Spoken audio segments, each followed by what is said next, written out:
साताऱ्यातील कोयना धरणातून आता दुसरा एक आदेश समोर येत आहे, तो म्हणजे शेती आणि व्यावसायिक कारणासाठी पाणी उपसा बंदीचा.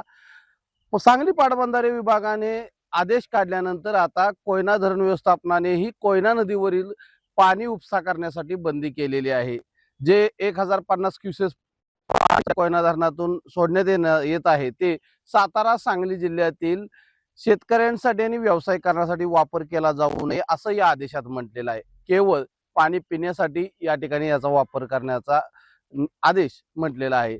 खरं तर या आदेशानुसार आता जर शेतकरी किंवा व्यावसायिक जर पाणी उपसा करताना आढळला नदीकाठी, तर त्याच्यावरती 1 वर्षासाठी विद्युत परवाना त्याचा रद्द करण्यात येणार आहे. तसंच पाणी परवानाही रद्द करण्यात येणार असल्याचं म्हटलेलं आहे. खरं तर आपण सध्या हे आहे कोयना नदीकाठी. कोयना नदीकाठचं पात्र हे पाण्याचं पाहतोय की त्यामध्ये खडखडाट आता सुरू होत असल्याचं चित्र पाहायला मिळतंय.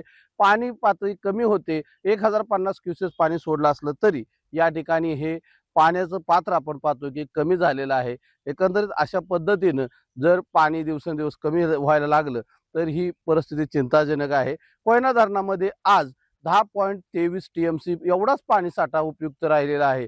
त्यामुळे मान्सून कधी येणार आणि पाऊस कधी येणार याकडे लक्ष लागून राहिलेलं आहे. आणि आपण सध्या धरणातील परिस्थिती सुद्धा पाहतो की पूर्णपणे खडखडाट या धरणामध्ये जाणवत आहे. अनेक टेकड्या आणि धरणातील अनेक भाग हा पाणी कमी झाल्यामुळे उघडा पडलेला असून हे विहंगमय दृश्य अनेकदा आपण पाहतोय. आणि त्या सर्व परिस्थितीमध्ये आता पाऊस केव्हा येणार याकडेच लक्ष धरण व्यवस्थापनासह शेतकऱ्यांचं लागून राहिलेलं आहे. न्यूज 18 मराठीसाठी विशाल पाटील, कोयना धरण, सातारा.